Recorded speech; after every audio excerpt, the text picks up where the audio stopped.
민수기 16장부터 통독을 진행합니다. 우리 앞에 보시고 늘 우리 통독 예배 전에 함께 읽는 말씀 함께 읽어보도록 하겠습니다. 함께 읽겠습니다. 시작. 성경에 의해 변화받지 못한 사람은 오직 성경을 읽지 않은 사람 뿐이다. 항상 우리 마음에 좀 새겨야 할 말씀이죠. 자, 통독하기 전에 알아두면 좋을 그리고 유익한 성경의 지식이라고도 볼 수 있죠. 자, 앞에 나오면 어떤 글씨가 있나요? 6월절 뭐라고 나와요?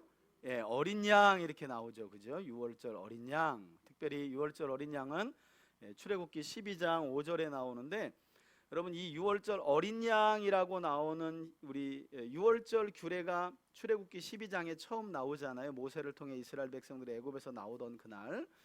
어린 양이라는 히브리어가 쫀 또는 세라는 단어예요. 정확하게 말하면 뭐냐면 작은 네 발 가축이라고 번역을 해놔야 되는 거예요. 그런데 우리말 성경에는 뭐라고 돼 있어요? 어린 양으로 돼 있는데, 제가 여러분 찾지 마세요. 제가 읽어드릴게. 근데 번역이 알고 보면 되게 이상해요. 근데 이제 우리가 성경은 정확무원 하나님의 말씀이니까 그냥 읽는 거죠. 제가 읽어드릴게요. 6월절 규례가 나오는 출애굽기 12장을 보면 우리 성경에 이렇게 기록되어 있어요. 너희 어린 양은, 그러니까 6월절을 통해서 이스라엘 백성들이 애굽에서 나가자니 그날 밤에 6월절을 하나님이 지키라고 말씀하시는데 뭐라 그러냐면, 그 6월절을 지키는 규례 중에 하나가 너희 어린 양은 흠이 없고 1년 된 수컷으로, 그러니까 어린 양의 피를 문설주와 임방에 바르고, 그리고 그 어린 양으로 6월절 식사에서 함께 먹는 거잖아요.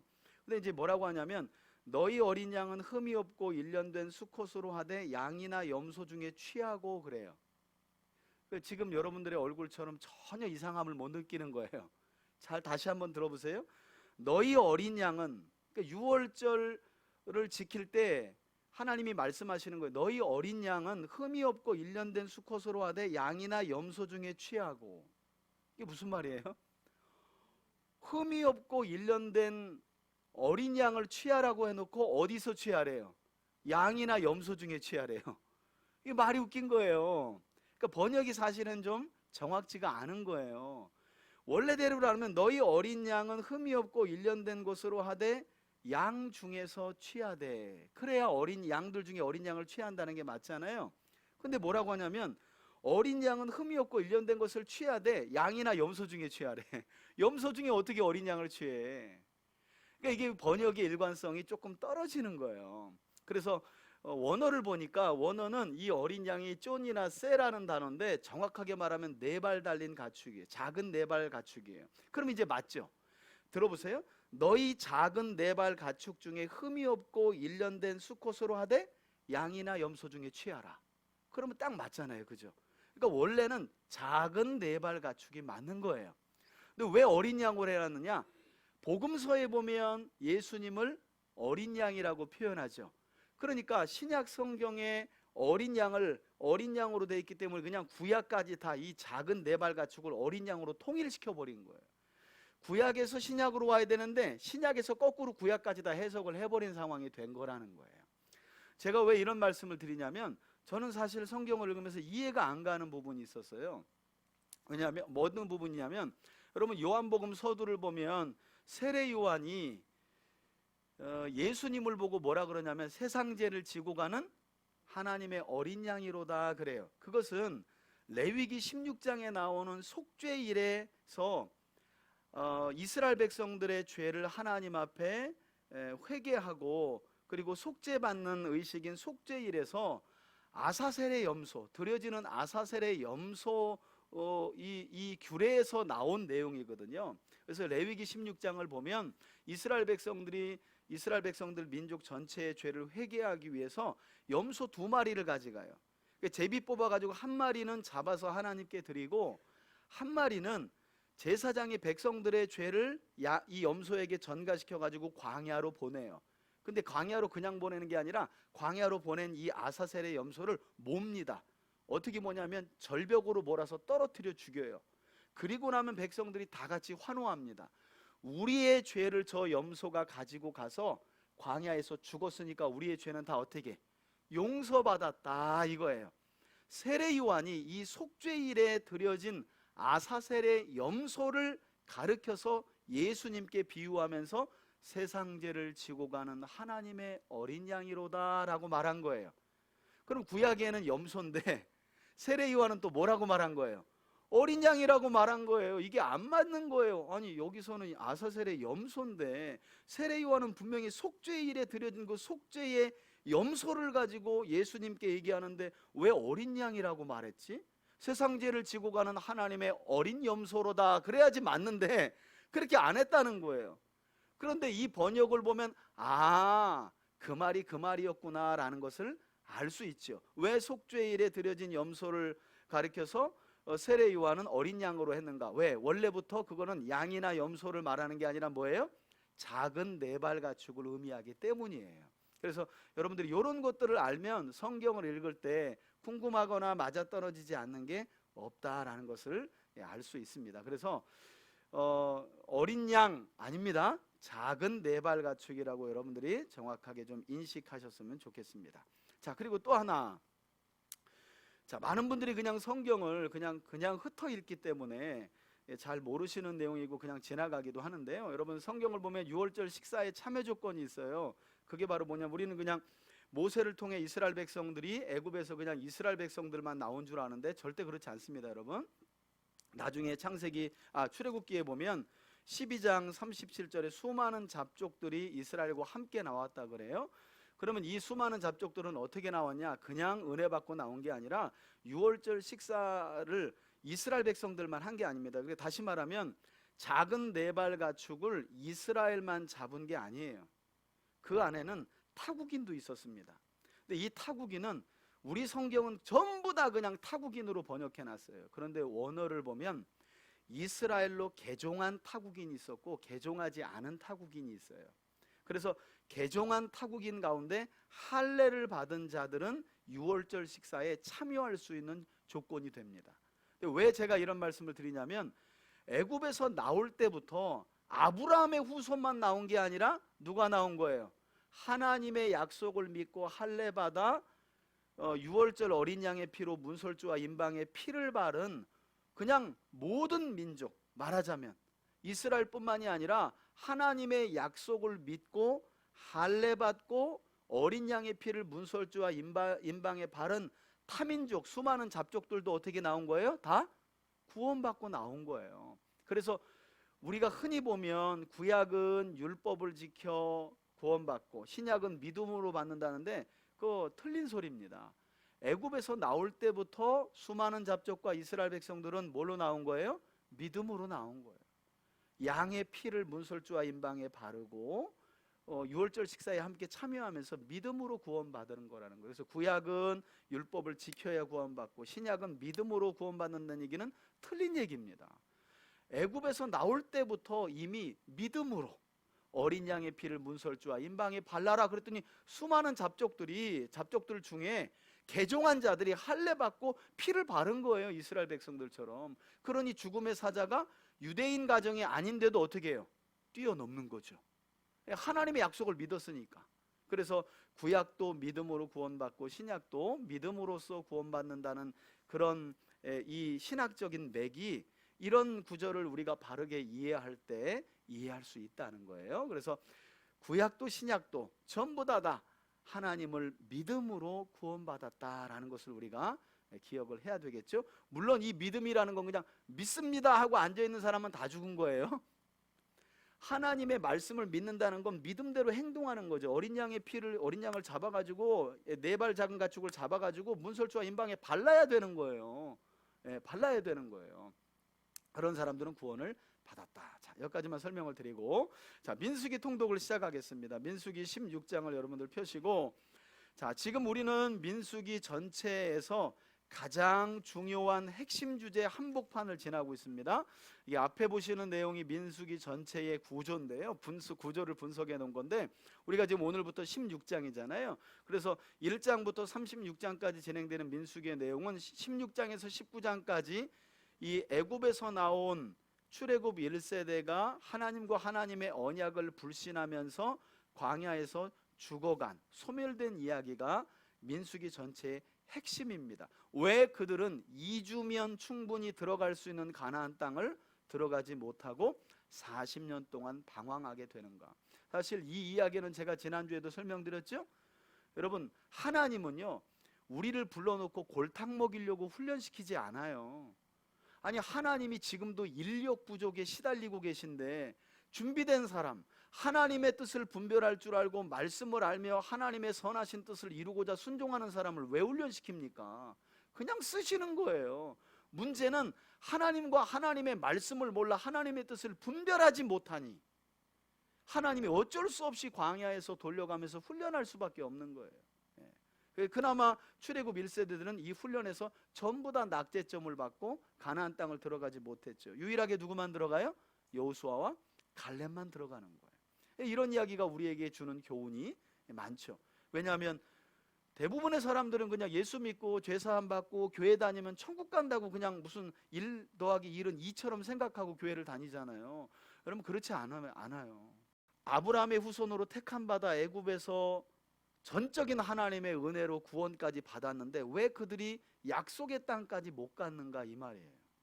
하나님과 하나님의 언약을 불신했고, 모세나 신약의 사도 바울의 말을 들으면 그들은 물리적인 애굽에서의 탈출은 받았는데 마음의 할례를 받지 못한 거예요. 신약적으로 말하면 성령의 거듭남을 받지 못한 거예요. 그런 사람들은 광야에서 어떻게 해? 다 죽은 거예요. 여러분, 똑같습니다. 세상을 광야로 비유하자면 거듭나지 않고서는 하나님 나라 들어갈 수 있을까요, 없을까요? 근데 거듭나는 건 말로 하는 게 아니에요. 거듭남이란 진리의 말씀의 원리를 따라 부족하더라도 따라가는 거예요. 내 소원을 따라가는 게 아니라 하나님의 소원을 따라가는 사람들이 거듭난 사람들입니다. 이걸 깨닫지 못하면 시간 버리고 돈 버리고 에너지 버리고 정력 버리고 지옥 가게 되는 거예요. 그래서 우리가 하나님의 선택받은 사람들로서 하나님의 말씀에 우리의 시선을 둬야 하는 이유가 그런 거죠. 왜? 우리는 그냥 가만히 두면 끊임없이 내 소원 쫓아가거든요. 세상 사람들처럼 자석이 이끌려 가듯이. 되게 중요한 말이에요, 여러분. 그래서 저는 사실 나중에 책을 좀 써본다면 민수기에 관한 책을 예전부터 좀 쓰고 싶은 거예요. 민수기 이야기가 너무 우리에게 중요하거든요. 왜냐하면 애굽에서 나왔으면 다 가나안 땅으로 들어가는 줄 알잖아요. 2사람 들어갔다니까요. 마음의 할례 받지 못해서. 그러니까 물리적으로 나왔는데 하나님을 온전한 주인으로 섬기질 않았어요. 그럼 하나님을 온전한 주인으로 섬긴다는 게 어떻게 드러나느냐? 그분의 말씀에 귀를 기울이고 그분의 말씀을 쫓아가는 거죠. 그 외에 뭐가 있겠어요? 그게 안 되니까 진리의 영이신 성령님을 우리에게 보내주셨다고 예수님이 이야기하잖아요. 우린 연약하니까 진리의 말씀을 쫓아가도록 예수님이 내가 아버지 집에 가면 또 다른 보혜사를 너희에게 보내줄 텐데, 요한복음 14장과 16장에 그가 오면 내가 너희에게 한 하나님의 말씀을 생각나고 깨닫게 하여서 진리 가운데 살아가도록 도울 것이다. 이렇게 성령이 우리에게 구원의 보증으로 오신 거잖아요. 그죠? 그래서 여러분들 얼굴이 너무 심각해져 있는데 그래서 거듭난 하나님의 사람들의 삶이라는 건 끊임없이 진리에 귀를 기울이고 진리를 쫓아가는 거예요. 왜? 우리의 구원자 되신 예수님이 뭘로 오셨어요? 진리로 오셨잖아요. 그러니까 요한복음 8장 32절에 진리를 알면 자유케 된다는 그 말씀을 사실 저는요 신학교 다니면서도 잘 몰랐어요. 왜냐면 저희 신학교 가면 크게 건물에 진리를 알지니 진리가 너희를 자유케 하리라고.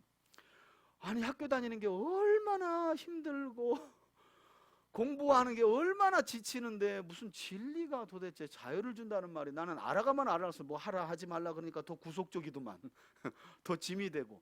근데 그게 아니더라고. 바르게 알고 나니까 너무 자유한 거예요. 너무 자유한 거예요. 물론 연약함이 있어서 온전히 못 지켜요.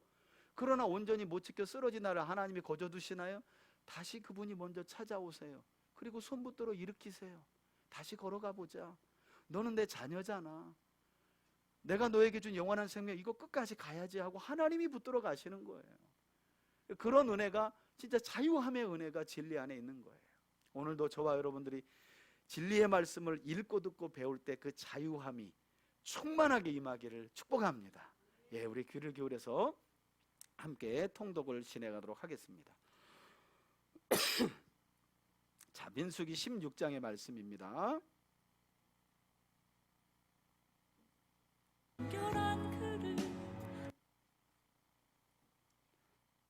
16장. 레위의 증손 고앗의 손자 이스라엘의 아들 고라와 르우벤 자손 엘리압의 아들 다단과 아비람과 벨렛의 아들 온이 당을 짓고 이스라엘 자손 총회에서 택함을 받은 자 곧 회중 가운데에서 이름 있는 지휘관 250명과 함께 일어나서 모세를 거스르니라. 그들이 모여서 모세와 아론을 거슬러 그들에게 이르되 너희가 분수에 지나도다. 회중이 다 각각 거룩하고 여호와께서도 그들 중에 계시거늘 너희가 어찌하여 여호와의 총회 위에 스스로 눕히느냐. 모세가 듣고 엎드렸다가 고라와 그의 모든 무리에게 말하여 이르되 아침에 여호와께서 자기에게 속한 자가 누구인지 거룩한 자가 누구인지 보이시고 그 사람을 자기에게 가까이 나오게 하시되 곧 그가 택하신 자를 자기에게 가까이 나오게 하시리니 이렇게 하라. 너 고라와 내 모든 무리는 향로를 가져다가 내일 여호와 앞에서 그 향로에 불을 담고 그 위에 향을 두라. 그때에 여호와께서 택하신 자는 거룩하게 되리라. 레위 자손들아 너희가 너무 분수에 지나치느니라. 모세가 또 고라에게 이르되 너희 레위 자손들아 들으라. 이스라엘의 하나님이 이스라엘 회중에서 너희를 구별하여 자기에게 가까이 하게 하사 여호와의 성막에서 봉사하게 하시며 회중 앞에 서서 그들을 대신하여 섬기게 하심이 너희에게 작은 일이겠느냐. 하나님이 너와 내 모든 형제 레위 자손으로 너와 함께 가까이 오게 하셨거늘 너희가 오히려 제사장의 직분을 구하느냐. 이를 위하여 너와 너의 무리가 다 모여서 여호와를 거스르는도다. 아론이 어떠한 사람이기에 너희가 그를 원망하느냐. 모세가 엘리압의 아들 다단과 아비람을 부르러 사람을 보내더니 그들이 이르되 우리는 올라가지 않겠노라. 내가 우리를 젖과 꿀이 흐르는 땅에서 이끌어내어 광야에서 죽이려 함이 어찌 작은 일이기에 오히려 스스로 우리 위에 왕이 되려 하느냐. 이뿐 아니라 내가 우리를 젖과 꿀이 흐르는 땅으로 인도하여 드리지도 아니하고 밭도 포도원도 우리에게 기업으로 주지 아니하니 내가 이 사람들의 눈을 빼려느냐. 우리는 올라가지 아니하겠노라. 예, 이렇게 지금 반역이 심각하게 일어나고 있는 거죠. 이 중심에 고핫의 손자, 레위 지파 고핫의 손자 고라와 르우벤. 르우벤 하면 야곱의 후손들 중에 장자 지파잖아요. 그러니까 요 사람들의 진영을 보면 하나님의 성막을 중심으로 해서 세 지파가 동서남북에 위치하는데 이들은 남쪽에 위치합니다. 그러니까 고라 자손, 하나님의 성막이 있고 그 주변을 레위 지파 자손들이 두르고 그 다음에 이제 이스라엘의 12지파가 세 지파씩 두르게 되는데 그때 남쪽에 이 고핫 자손과 르우벤 자손이 한 동네 사람이라는 거예요. 그래서 제가 우스갯얘기로 이사 잘 가란 얘기하죠. 그리고 사람 잘 새기라는 거. 그러면 항상 누구 탓하고 원망 많이 하는 사람 주변에 있잖아요. 한 달만 사귀어 보면 자기 입에서 원망이 술술술 나와요. 그러니까 이 사람들이 한 동네 사람이었어요. 특히나 여기 성경을 보면 우리 민수기 4장에서 이미 배웠는데 여러분 고핫 자손은 레위의 둘째 아들 자손이에요. 원래는 게르손 고핫 무랄인데 놀랍게도 하나님께서 하나님의 지성물을 옮길 때 장자인 게르손을 제끼고 차자인 고핫과 그의 후손들에게 하나님의 성막이 이동할 때 지성물, 가장 거룩한 하나님의 성물을 어깨에 메어 옮기는 아주 고귀한 직분을 줍니다. 이 고핫 자손들이 그런 아주 특별한 직분을 맡았어요. 하나님의 지성물이라는 건 임재의 상징이잖아요. 그걸 어깨에 메고 가장 가까이서 하나님을 섬기는 특별한 직분을 주신 거예요. 그런데 거기에 만족을 못하고 모세에게 반역하는 거예요. 왜 네가 왕처럼 구냐? 우리 돌아가면서 해먹자. 왜 너만 왕처럼 굴어? 그래서 그런데 모세가 이제 그들의 마음을 간파한 거죠. 그러면서 한 말이 9절에 야, 지성물을 어깨에 메어 하나님을 가장 가까이에서 섬기는 그 일이 어떻게 작다고 할 수 있냐? 너희를 하나님께서 그렇게 귀하게 여겨서 지성물을 어깨에 메고 가장 가까이에서 하나님을 섬기게 했는데 이제 너희들이 지도자의 자리까지 욕심을 내? 그거는 분수에 지나치다는 거예요. 여러분 아셔야 될 게 뭐냐면 여러분 하나님과의 관계는요 거리가 아니라 깊이라는 사실을 아셔야 돼요. 아시겠어요? 하나님과의 관계는 거리가 아니에요. 제가 강대상에 있다고 하나님과 가장 깊고 저 뒤에 앉는다고 하나님과 먼 게 아닙니다. 여러분 강대상에서 하나님의 말씀을 전해도 하나님과의 깊이가 가장 먼 목회자가 있을 수 있고요, 저 뒤편에서 하나님의 말씀을 듣지만 그 말씀을 진리로 듣고 아멘 아멘 하고 회개할 거 회개하고 감사할 거 감사하는 사람과 하나님의 관계는 말씀을 전하는 목회자 이상일 수 있다는 걸 꼭 기억하셔야 돼요. 그래서 하나님과의 관계는 거리가 아니라 뭘로 정해진다고요? 깊이로 말하는 거예요. 깊이로. 자, 조금 더 들어볼게요. 15절입니다. 이제 모세가 화가 났죠. 모세가 심히 노하여 여호와께 여짜오되 주는 그들의 허물을 돌아보지 마옵소서. 나는 그들의 낙이 한 마리도 빼앗지 아니하였고 그들 중에 한 사람도 해하지 아니하였나이다 하고 이에 모세가 고라에게 이르되 너와 너의 온 무리는 아론과 함께 내일 여호와 앞으로 나아오되 너희는 제각기 향로를 들고 그 위에 향을 얹고 각 사람이 그 향로를 여호와 앞으로 가져오라. 향로는 모두 250개라. 너와 아론도 각각 향로를 가지고 올지니라. 그들이 제각기 향로를 가져다가 불을 담고 향을 그 위에 얹고 모세와 아론과 더불어 회막문에 서니라.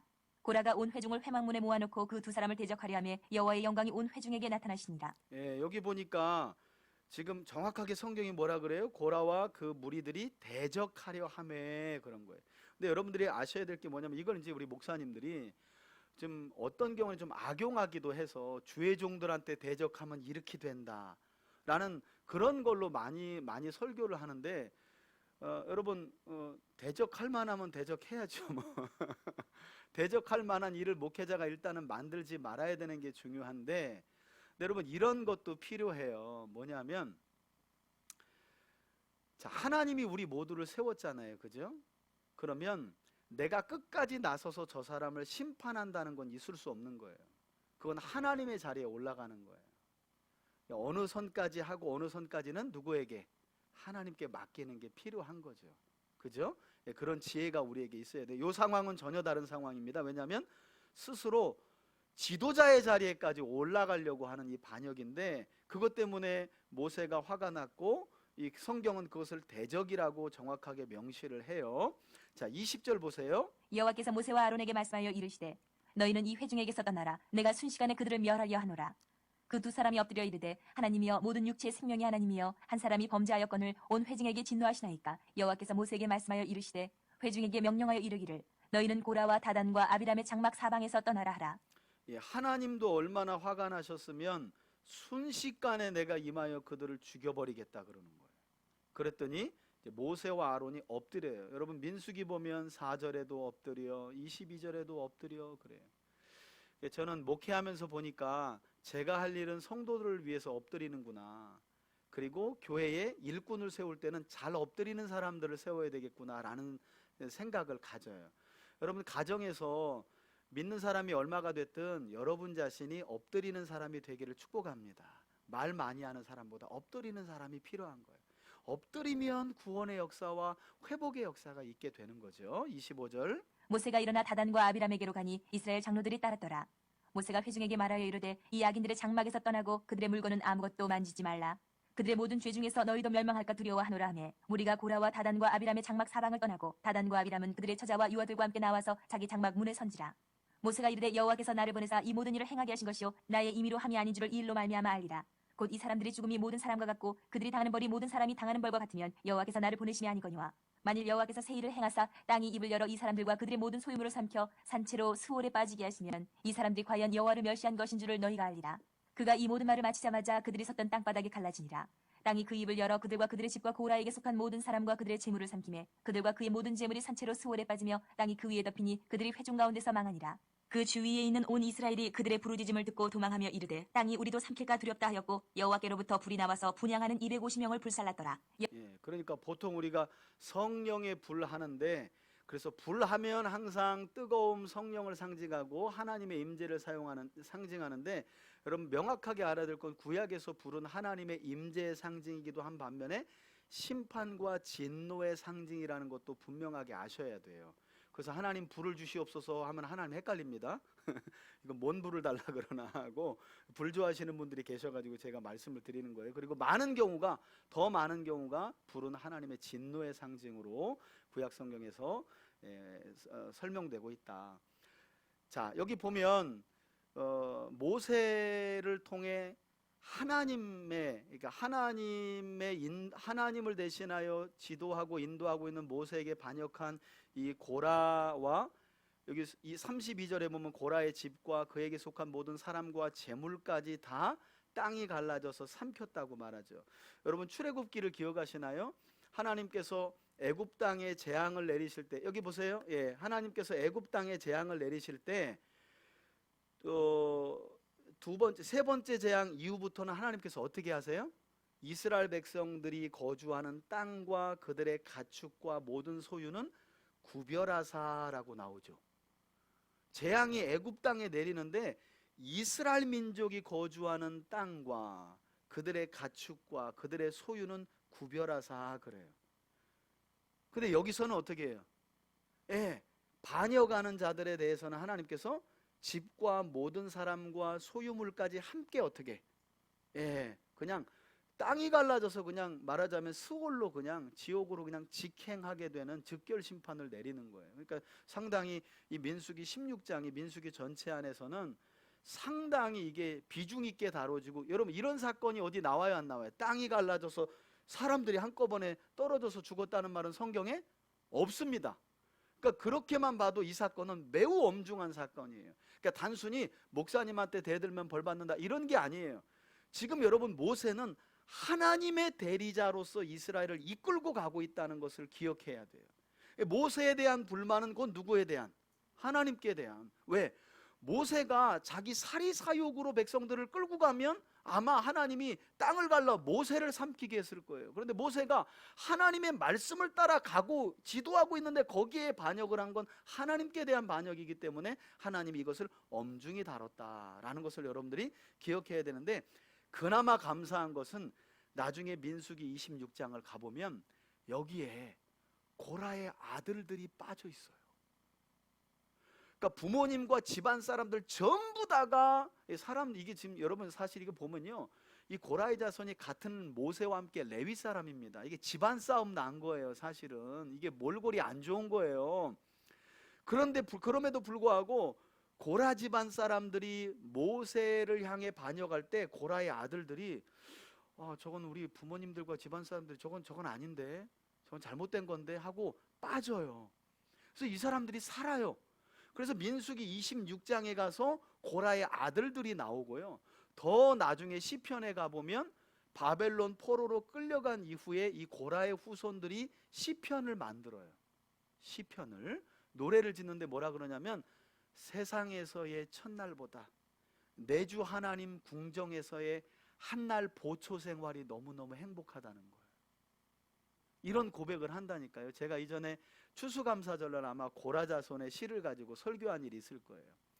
무슨 말이냐면 이 사람들이 광야에서 가나안 땅으로 가는 동안에는 하나님의 지성물을 가까이에 메고 하나님을 모시는 특별한 직무를 받았는데 탐욕을 부리면서 모세의 자리까지 올라가려고 하다가 집안 전체가 멸절될 뻔한 거예요. 그나마 집안의 반역에 고라의 아들들이 빠졌어요. 그러니까 이 사람들은 살아도 사실은 덤이요 덤. 원래 자기들은 다 어떻게 집안 사람들과 함께 어떻게 지옥 갈 사람들이었는데 살아남은 거예요. 그리고 약속의 땅에 들어갑니다. 그리고 다윗과 솔로몬을 통해 성전이 지어지잖아요. 그때부터 이 사람들은 뭐 하냐면 고핫 자손은 여러분 지성물이 안 옮겨 다니잖아요. 이제 성전이 건축되니까. 그러니까 이 사람들이 할 일이 없어. 근데 할 일이 없는 게 아니에요. 뭐 하냐면 성전에 문지기를 하는 거예요. 고라 자손이 성전에 문지기를 합니다. 근데 그나마도 바벨론의 포로로 끌려가면서 성전이 없어져 버려. 그리고 나서 그들의 입에서 뭐가 나온 거예요? 세상에서의 첫날보다 그래도 바벨론의 포로로 끌려오기 전 하나님의 성전 문지기, 출입을 지키는 문지기로 있는 그 하루가 너무너무 행복했는데, 이 고백을 하게 되는 거예요. 왜? 그들은 본래가 지옥 갈 수밖에 없는 사람들이었는데 하나님이 그렇게 살려준 거예요. 그래서 여러분 항상 죄는 말로 시작돼요. 말을 지혜롭게 잘해야 합니다. 사람의 화는 전부 다 뭐 때문에 와요? 말 때문에 와요. 말 때문에. 예수님이 성령을 거역하는 죄도 딱 한마디 하죠. 뭐래요? 말로써 성령을 거역하는 자는 내세와 현세에 사함이 없다 그러죠. 그래서 정말 말을 잘하고 지혜롭게 해야 돼요. 자, 성경을 조금 더 볼게요. 36절입니다. 여호와께서 모세에게 말씀하여 이르시되 너는 제사장 아론의 아들 엘레아살에게 명령하여 붙는 불 가운데에서 향로를 가져다가 그 불을 다른 곳에 쏟으라. 그 향로는 거룩함이니라. 사람들은 범죄하여 그들의 생명을 스스로 해하였거니와 그들이 향로를 여호와 앞에 드렸으므로 그 향로가 거룩하게 되었나니 그 향로를 쳐서 제단을 쌓는 천상을 만들라. 이스라엘 자손에게 표가 되리라 하신지라. 제사장 엘르아살이 불탄 자들이 드렸던 노 향로를 가져다가 쳐서 제단을 싸서 이스라엘 자손의 기념물이 되게 하였으니 이는 아론 자손이 아닌 다른 사람은 여호와 앞에 분향하러 가까이 오지 못하게 함이며 또 고라와 그의 무리와 같이 되지 않게 하기 위함이라. 여호와께서 모세를 시켜 그에게 명령하신 대로 하였더라. 예. 250명이 자기들도 지도자가 되겠다고 해서 이게 나온 거예요. 고라 집안 사람들이. 함께 또 여러 사람들이 머물러 가지고 우리도 지도자 하겠다고. 근데 하나님이 불이 나와 가지고 향로를 가지고 누구 향로에 불이 임하나 한번 보자는 거예요. 그런데 반역한 250명에게 불이 임하고 그 땅이 갈라져서 삼키고 난 뒤에 그럼 그 자리에 뭐만 남겠어요? 향로만 250개가 딱 떨어져 있는 거예요. 하나님이 그것 가지고 이스라엘 백성들에게 두고두고 교육을 하려고 그걸로 그 향로를 녹여가지고 제단을 한 겹 쌓으라 그래요. 그러니까 백성들이 하나님의 성막에 들어갈 때 제단이 노수로 싹 쌓여 있는 거 보면 무슨 사건 생각하겠어요? 고라의 반역 사건. 겸손해야지. 함부로 하나님 앞에 교만하지 말아야지. 이걸 교육시키려고 제단에다가 기념물이라고 말하잖아요. 교만하면 이렇게 된다라고 하는, 탐욕을 부리면 이렇게 된다라고 하는 기념물로 삼아서 교육하시는 거예요. 41절입니다. 이튿날 이스라엘 자손의 온 회중이 모세와 아론을 원망하여 이르되 너희가 여호와의 백성을 죽였도다 하고 회중이 모여 모세와 아론을 칠 때에 회막을 바라본즉 구름이 회막을 덮었고 여호와의 영광이 나타나더라. 모세와 아론이 회막 앞에 이르며 여호와께서 모세에게 말씀하여 이르시되 여러분 민수기를 읽으면서 여호와께서 모세에게 말씀하시되 그러면 거기다 그 절에다 동그라미를 쳐놓으면 좋아요. 왜냐하면 그게 작은 단락의 변화예요. 변화. 이야기가 바뀌고 바뀌는 그 단락이 뭐냐면 여호와께서 모세에게 이르시되 그러면 주제가 작은 주제가 또 바뀌는구나. 그렇게 눈치를 채시면 됩니다. 너희는 이 회중에게서 떠나라. 내가 순식간에 그들을 멸하려 하노라 하시매 그 두 사람이 엎드리니라. 저 같으면 그냥 네 하고 갈 것 같아. 야, 너 떨어져 있어. 그럼 저것들 나한테 반역을 해? 알았어. 하나님 저쪽 피해 있을게요. 그런데 어떻게 해요? 엎드렸다는 거예요. 또 모세와 아론이. 이게 지도자죠. 그죠?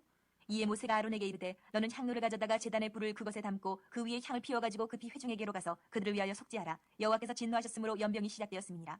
아론이 모세의 명령을 따라 향로를 가지고 회중에게로 달려간즉 백성 중에 연병이 시작되었는지라. 이에 백성을 위하여 속죄하고 죽은 자와 산자 사이에 섰을 때에 연병이 그치니라. 고라의 일로 죽은 자 외에 연병에 죽은 자가 14,700명이었더라. 연병이 그침에 아론이 회막문 모세에게로 돌아오니라. 아멘. 17장입니다. 16장 레위의 증손 고앗의 손자 이스라엘의 아들 17장입니다. 여기 잠깐만요. 제가 재생이 전체 반복으로 17장입니다. 또 다른 이제 아론에 대한 17장. 반역입니다. 여러분 이게 보니까 고라 집안만이 아니라 많은 사람들이 함께 있고 14,700명이 반역하다가 연병에 죽은 거예요. 여호와께서 모세에게 말씀하여 이르시되 너는 이스라엘 자손에게 말하여 그들 중에서 각 조상의 가문을 따라 지팡이 하나씩을 취하되 곧 그들의 조상의 가문대로 그 모든 지휘관에게서 지팡이 12를 취하고 그 사람들의 이름을 각각 그 지팡이에 쓰되 레위의 지팡이에는 아론의 이름을 쓰라. 이는 그들의 조상의 가문의 각 수령이 지팡이 하나씩 있어야 할 것임이니라. 그 지팡이를 회막 안에서 내가 너희와 만나는 곳인 증거궤 앞에 두라. 내가 택한 자의 지팡이에는 싹이 나리니 이것으로 이스라엘 자손이 너희에게 대하여 원망하는 말을 내 앞에서 그치게 하리라. 모세가 이스라엘 자손에게 말하며 그들의 지휘관들이 각 지파대로 지팡이 하나씩을 그에게 주었으니 그 지팡이가 모두 12이라. 그 중에 아론의 지팡이가 있었더라. 모세가 그 지팡이들을 증거의 장막 안 여호와 앞에 두었더라. 이튿날 모세가 증거의 장막에 들어가 본즉 레위 집을 위하여 낸 아론의 지팡이에 음이 돋고 순이 나고 꽃이 피어서 살구 열매가 열렸더라. 여러분 지팡이는 죽은 나무잖아요. 그죠? 죽은 나무에서 이렇게 싹이 나고 이파리가 나고 살구 열매라고 하는데 정확하게는 살구 아니고요. 아몬드 나무라고 해야 돼요, 여러분. 아몬드 나무. 우리 봄 되면 제일 먼저 피는 꽃이 뭐죠? 매화인가요? 매화나 목련도 그런가요? 그 봄이 오는 걸 알리는 꽃이 있죠, 매화. 그러니까 여러분 이스라엘에게 봄이 오는 걸 알리는 꽃이 바로 아몬드 나무 꽃이에요. 그래서 이건 살구보다는 아몬드 나무라고 해야 정확합니다. 모세가 그 지팡이 전부를 여호와 앞에서 이스라엘 모든 자손에게로 가져오매 그들이 보고 각각 자기 지팡이를 집어들었더라. 여호와께서 또 모세에게 이르시되 아론의 지팡이는 증거궤 앞으로 돌아가져다가 거기 간직하여 반역한 자에 대한 표징이 되게 하여 그들로 내게 대한 원망을 그치고 죽지 않게 할지니라. 모세가 곧 그같이 하되 여호와께서 자기에게 명령하신 대로 하였더라. 이스라엘 자손이 모세에게 말하여 이르되 보소서 우리는 죽게 되었나이다. 망하게 되었나이다. 다 망하게 되었나이다. 가까이 나아가는 자 곧 여호와의 성막에 가까이 나아가는 자마다 다 죽사오니 우리가 다 망하여야 하리이까.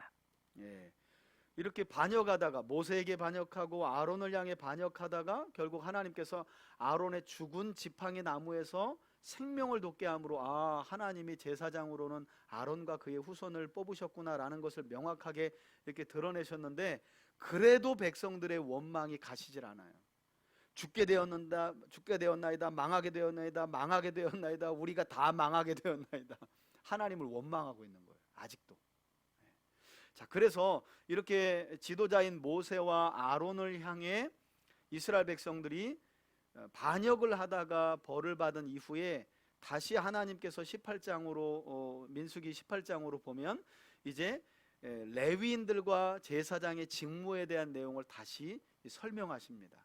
왜냐하면 여러분 이스라엘 백성, 그러니까 하나님의 이스라엘 백성들의 진영은 하나님의 성막이 한복판에 있고 이것을 레위인들이 둘러싸는 거예요. 그리고 이스라엘의 12지파가 세 지파씩 나누어서 동서남북으로 거주하는 형태거든요. 이스라엘의 주거 형태가. 그러니까 무엇보다도 누구의 직무가 중요하냐면 제사장과 레위인의 직무가 중요해요. 왜냐하면 이스라엘 진영 가운데 거룩하신 하나님이 계시기 때문에 이스라엘 백성들이 거룩하게 살지 못하면 죽어요. 하나님과 함께 할 수 없는 거예요. 그래서 거룩하신 하나님과 이스라엘이 거룩한 삶을 같이 맞추어서 살도록 하는 아주 중요한 역할을 누가 하는 거예요?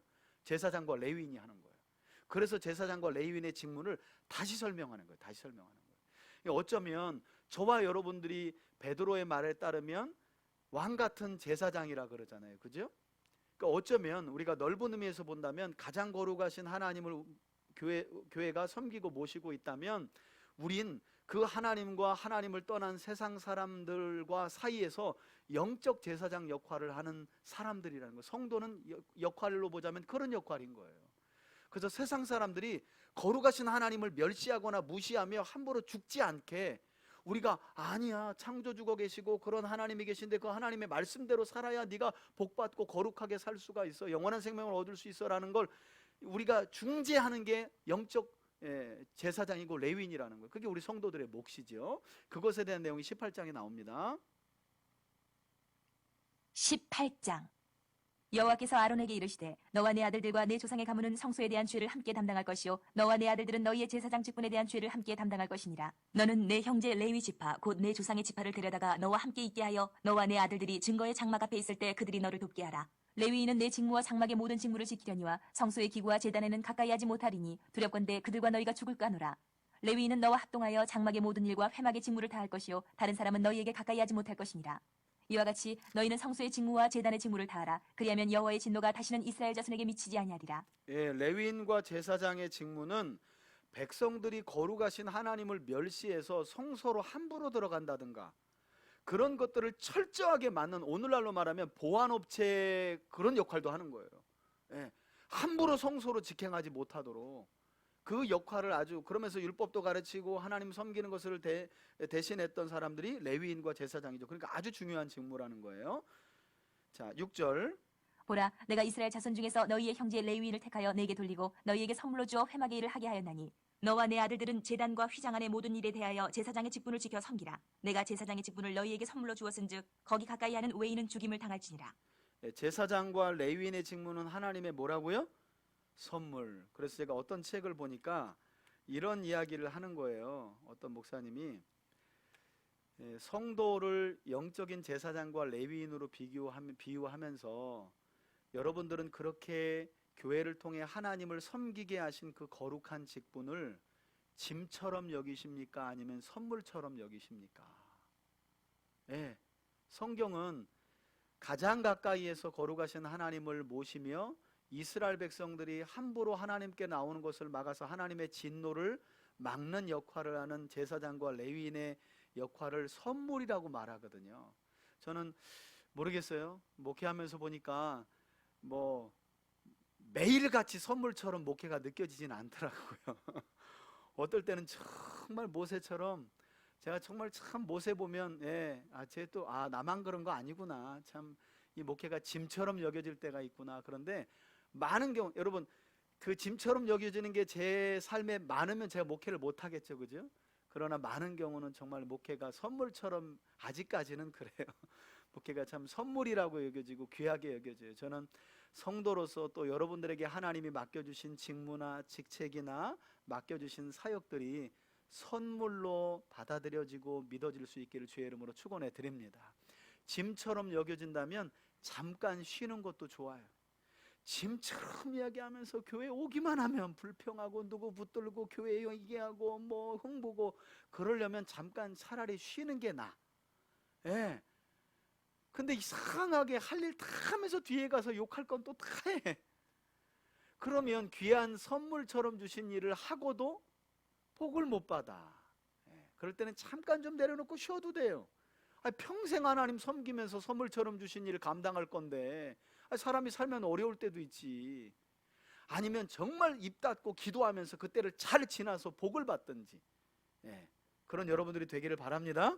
아멘. 8절. 여호와께서 또 아론에게 이르시되 보라 내가 내 거제물 곧 이스라엘 자손이 거룩하게 한 모든 헌물을 내가 주관하게 하고 내가 기름 부음을 받았으므로 말미암아 그것을 너와 내 아들들에게 영구한 몫의 음식으로 주노라. 예. 지성물 중에 불사르지 아니한 것은 내 것이라. 그들이 내게 드리는 모든 헌물의 모든 소제와 속죄제와 속건제물은 다 지극히 거룩한즉 너와 내 아들들에게 돌리리니 지극히 거룩하게 여김으로 먹으라.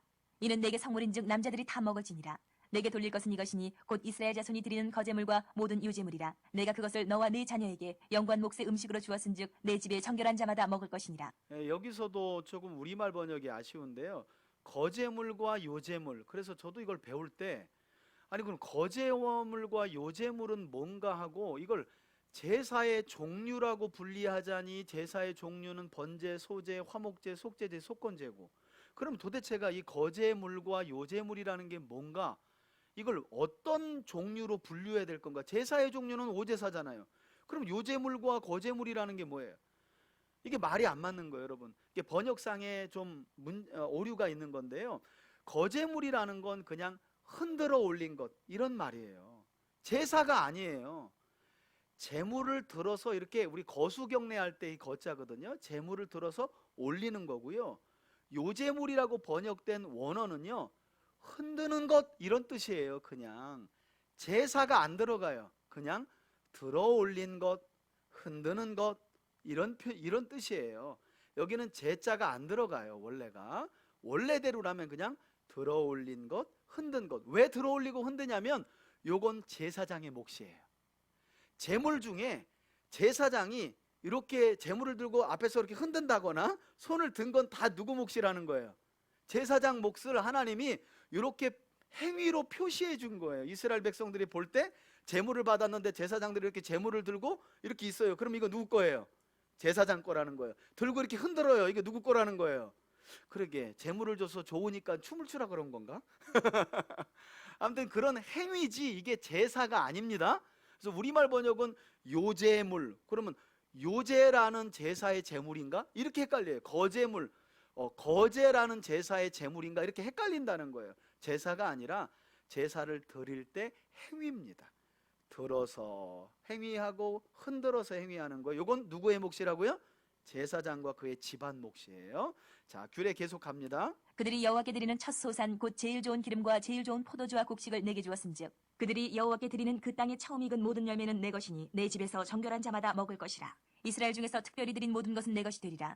여호와께 드리는 모든 생물에 처음 나는 것은 사람이나 짐승이나 다 내 것이로되 처음 태어난 사람은 반드시 대속할 것이요 처음 태어난 부정한 짐승도 대속할 것이며 그 사람을 대속할 때에는 난지 한 달 이후에 내가 정한 대로 성소의 세겔을 따라 은 5세겔로 대속하라. 한 세겔은 20게라이니라.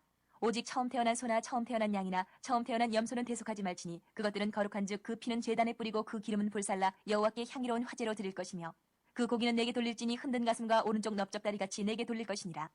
이스라엘 자손이 여호와께 거제로 드리는 모든 성물은 내가 영구한 몫의 음식으로 너와 네 자녀에게 주노니 이는 여호와 앞에 너와 네 후손에게 영원한 소금 언약이니라. 여호와께서 또 아론에게 이르시되 너는 이스라엘 자손의 땅에 기업도 없겠고 그들 중에 아무 분기도 없을 것이나 내가 이스라엘 자손 중에 내 분기시요 내 기업이니라. 내가 이스라엘의 11조를 레위 자손에게 기업으로 다 주어서 그들이 하는 일 곧 회막에서 하는 일을 갚나니 이후로는 이스라엘 자손이 회막에 가까이 하지 말 것이라 죄값으로 죽을 까노라. 그러나 레위인은 회막에서 봉사하며 자기들의 죄를 담당할 것이요 이스라엘 자손 중에는 기업이 없을 것이니 이는 너희 대대의 영원한 율례라. 이스라엘 자손이 여호와께 거제로 드리는 11조를 레위인에게 기업으로 주었으므로 내가 그들에 대하여 말하기를 이스라엘 자손 중에 기업이 없을 것이라 하였노라. 여러분 왜 제사장의 몫이라든가 제사장의 몫에 대한 규례나 레위인의 몫에 대한 이야기를 할까요?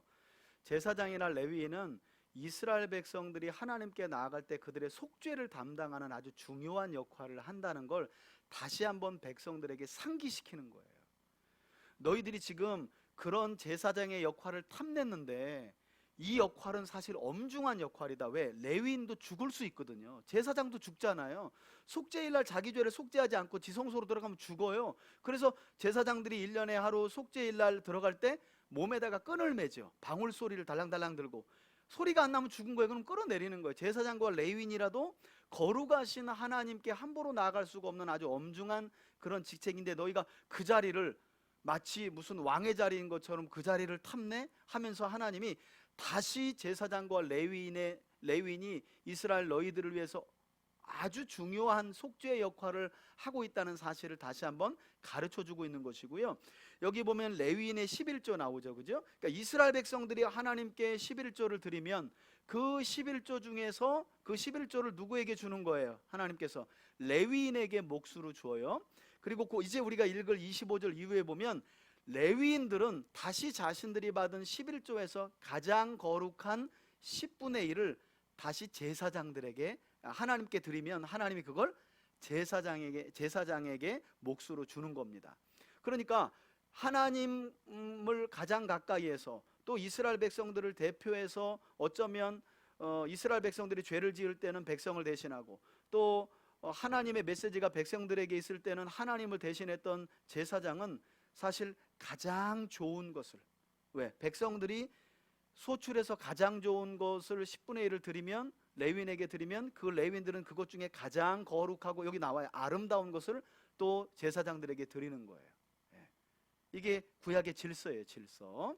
자, 25절을 볼게요. 여호와께서 모세에게 말씀하여 이르시되 너는 레위인에게 말하여 그에게 이르라. 내가 이스라엘 자손에게 받아 너희에게 기업으로 준 11조를 너희가 그들에게서 받을 때에 그 11조의 11조를 거제로 여호와께 드릴 것이라. 들어올려라 이 말이죠. 내가 너희의 거제물을 타작마당에서 드리는 곡물과 포도즙 틀에서 드리는 즙같이 여기리니 너희는 이스라엘 자손에게서 받은 모든 것의 11조 중에서 여호와께 거제로 드리고 여호와께 드린 그 거제물은 제사장 아론에게로 돌리되 아론에게 주어라. 너희가 받은 모든 헌물 중에서 너희는 그 아름다운 것 곧 거룩하게 한 부분을 가져다가 여호와께 거제로 드릴지니라. 여기 나오죠. 가장 아름다운 것, 가장 거룩한 것의 한 부분을 11조로 드려라. 이러므로 너는 그들에게 이르라. 너희가 그 중에서 아름다운 것을 가져다가 드리고 남은 것은 너희 레위인에게는 타작마당의 소출과 포도즙 틀의 소출같이 되리니 너희와 너희의 관속이 어디서든지 이것을 먹을 수 있음은 이는 회막에서 일한 너희의 보수임이니라. 너희가 그중 아름다운 것을 받들어 드린즉 이로 말미암아 죄를 담당하지 아니할 것이라. 너희는 이스라엘 자손의 성물을 더럽히지 말라. 그리하여야 죽지 아니하리라. 아멘. 자, 19장 우리 함께 볼 텐데요. 제가 목회하면서 안타까운 게 뭐냐면, 그러니까 교인 수가 적어서 목회자가 일자리로 나가는 게 아니더라고요. 보면 여러분, 작년이 한 15분 이렇게만 있어도요, 온전한 11조 하면 목회자가 좀 어렵긴 해도요, 나가서 일하지 않아도 돼요. 근데 문제는 뭐냐면 15명 모이면 2-3명 11조를 해요. 100명 모이면 한 20명, 30명 그 안에서 11조를 하는 거예요. 여러분, 우리 교회에 한 7-80명 되잖아요. 여러분, 한 15분 어간해서 우리 교회가 이렇게 운영이 되는 거예요. 그래요. 좀 너무너무 마음이 아파요. 그래서 참 교회가 작다 그래서 목사님이 나가는 게 아니에요. 작은 교인들이, 우리 요번에도 세례교육하면서 보니까 기본 헌금에 대한 이야기를 하면서 11조와 감사헌금을 기본으로 해서 이제 드려야 된다라는 이야기를 하던데, 저는 사실 우리 교회가 사람이 많지가 않잖아요. 근데 다 11조 하시나요? 안 해요. 참 신기한 건 할 만한 분들은 또 안 하고, 저분이 11조 해도 괜찮아 하는 분들이 또 11조를 해요. 저 11조 되면 저 생활이, 이런 분들이. 저는 우리 재정부장님도 알고 우리 사모님이 그거 계산해서 하지만, 여러분, 저는요 이제까지 오면서 제가 재정부 이렇게 뭘 보고 꼼꼼히 보고 누가 11조 내고 안 내고 제가 잘 안 봐요. 왜냐하면 제가 시험 들까 봐 안 봐요. 11조, 그래서 제가 안 봐요. 11조. 여러분, 사실 저는 여러분들 헌금 얼마 하는지 몰라요. 여러분들 헌금 하는지 안 하는지도 저는 몰라요. 왜냐하면 그걸로 여러분들을 판단하고 그걸로 뭐 누군가를 또 인정하고 그럴까 봐. 각자 하나님께 받은 은혜를 드리는 거니까. 그래서 제가 그런 이야기도 하는 거예요. 제가 이제 노예에다고 그런 건의를 했는데요. 우리 교회가 부교육자가 오고 그렇게 하고도 여유가 된다면 이제 막 개척하시는 목사님들 있잖아요. 제가 그런 제안을 했거든요. 목사님들 교회가 괜찮으면 한 5교회가 모여가지고 매달 30만 원만 선교한다고 생각하고 내면 3, 55, 150만 원이다. 그러면 교회 개척을 딱 한 분이 성도가 있겠어요? 뭐가 있겠어요? 그럼 어려우면 또 월세 낸다고 나가서 일한단 말이에요. 여러분, 일해가지고는 성경 공부하기 어려워요. 제가 잠도 안 자고 지금 12년째 공부해가지고 여기까지 온 거예요. 그런데 뭐 일하면서 성경 배워서 목회한다? 아이고 여러분, 짜집기하고 설교 베껴가지고 설교하기 급합니다. 성경을 알아야 설교도 만들죠. 못 만들어요. 그래서 제가 제안한 게 뭐냐면, 우리도 그렇게 할 테니까, 아니 저는 진짜 우리 교회가 부교육자가 없으면 그 부교육자 비를요, 어디 목사님 개척한다 그러면 거기 2년 동안 주고도 싶은 거예요. 우리가 우리 교회 사역자라고 생각하고 사례비 줄 테니까 당신 2년 동안 공부해라. 열심히 최선을 다해서. 왜? 교회 개척은 딱 보니까 2, 3년 안에 쇼부가 나요. 길게 보면 그런 거예요. 2, 3년 지났는데도 뭐 어렵잖아요. 그분이 뭐 2, 3년 안에 공부 안 하고 이런 분이 뭐 후에 가서 공부하겠어요? 어려운 거예요, 그건. 저는 그런 마음도 좀 가지고 있어요. 좀 그러면 얼마나 좋아요. 꼭 우리가 우리 교회 내면 헌금을 여기다만 다 써야 돼요? 아니잖아요, 그죠? 그래서 제가 노예도 제안을 했다니까요. 그래서 지금 그것을 하나의 프로그램으로 만들어가지고 지금 하려고 그래요. 그래서 우리 수원노에 와가지고 교회를 개척한다 그러면 한 5, 6교회가 30만 원씩 내가지고 2년을 밀어준다는 거예요. 그러니 일하지 말고 열심히 성경 연구하고 당신이 받은 달란트가 뭔지 잘 알아서 그걸 2년 동안 한번 열심히, 그리고 저희들은 가서 계속 재교육하고 그 교회에 뭐가 필요한지를 봐주고, 우리 교회에서 해봤는데 이거 참 좋더라, 성경적이고 이런 거 갖다 주고 이걸 해봐라 하고 가르쳐주고, 그러면 여러분 맨 땅에 헤딩하기보다 훨씬 나은 거죠. 그러면 사람이 와서 붙기가 엄청 쉬운 거예요. 근데 이게요, 같은 노예라도요, 뭐 교회는요, 뭐 이게 무슨 옆집에 음식점 낸 거하고 거의 똑같아. 지금 경쟁사요, 경쟁사. 얼마나 웃겨. 천국 본점이 하나인데 어떻게 경쟁사요? 다 지사지. 아니, 본사가 하나인데 어떻게 경쟁사냐고. 다 지사지. 그러면 네 거 내 거가 어딨어. 모자르면 우리 재정 갖다 주고, 거기서 모자르면 우리 갖다 좀 쓰고 그러는 거지. 어떻게 우리가 드린 거 우리만 이렇게 해요. 그건 뭐 세상 친목계나 마찬가지지. 그죠? 그래서 우리 교회는 사실 그런 마인드가 이미 있어요. 그래서 제가 제안한 거예요. 그래서 지금 노회장님이 그런 프로그램을 만들고 있어요. 그래서 때가 되면 신대원 가가지고 지금 광고할 거예요. 우리 수원노회는, 우리 백석교단에 속한 수원노회는 개척하면 선출해서, 아무나 개척한다면 안 돼요. 자격 조건과 이런 걸 보고 사람 비전하고 면접 봐가지고 수원노에서 개척하면 2년 동안 150만 원에서 200만 원을 그냥 사례를 밀어준다. 이게 없어요. 이런 지금 교단이 없어요. 그러면 사람들이 희망이 있잖아요. 맨날 사모님 유치원 보내고 간호사로 보내가지고 목사님 공부도 안 하는데 뭘, 그렇다고 뭐 전도라도 열심히 해? 안 해요. 또 기도한다고 막만 하는데, 그래가지고 교회에 안 세워지거든요. 기도만 해가지고 안 돼요. 기도가 항상 기본이지만 말씀을 연구해서 말씀을 먹여주는 사역을 해야지, 이게 바라야지 교회가 세워지는 거거든요. 우리 교회 비전이기도 하고, 또 지금 시대를 보면 너무 안타까워서 제가 또 이런 말씀 드려요. 자, 19장입니다. 19장은요, 여러분 레위기를 보면 속죄 제사가 있죠. 그죠? 죄를 지었을 때 하나님께 제물을 가져서 속죄 제사가 있는데, 사실 이 붉은 암송아지 재로 만든 정결수는요, 속죄 제사를 하나님이 간결하게 하시는 간이 속죄제라는 말로 붙여요. 박철현 교수님 같은 경우에는 이 붉은 암송아지 재로 만든 정결수를 간이 속죄제다 이렇게 불러요. 무슨 말이냐면, 죄를 지을 때마다 매일 매순간 제물을 가지고 성소로 나가야, 보세요, 먹고 살 수 있겠어요, 없겠어요? 일은 언제 해요? 죄는 수시로 짓는데. 그러니까 하나님께서 간이로 간결하게 죄를 속죄할 수 있는 길을 만들어 주신 거예요. 여기서 우리가 속지 말아야 될 건, 속죄로 나아가는 길이 간결해졌다고 그 나아가서 만날 하나님의 거룩함이 작아진 건 결코 아니라는 거예요. 다만 하나님이 우리를 생각하셔, 이스라엘을 배려하셔서 죄 지을 때마다 짐승 가지고 성막으로 나오면 누가 일하고 어떻게 먹고 사냐고요. 그러니까 정결수를 만들어 가지고 간이 속죄제를 만들어 주신 거예요. 여러분, 우리는 더 간이 속죄제를 하나님이 만들어 주셨죠? 누구를 보내주셔서? 그렇지, 예수 그리스도를 보내주셔서 그분이 히브리서에 보니까 단번에 드려짐으로 영원한 속죄를. 그래서 우리는 예수 그리스도 그분의 이름만 믿고 나아가면 언제든 하나님의 임재가 있는 지성소로 들어왔다 나왔다 할 수 있는 줄 믿습니다. 이게 얼마나 감사한지 몰라. 그러나 하나 잊지 말아야 될 거. 예수피 예수피 주문처럼 외울 게 아니라는 거예요.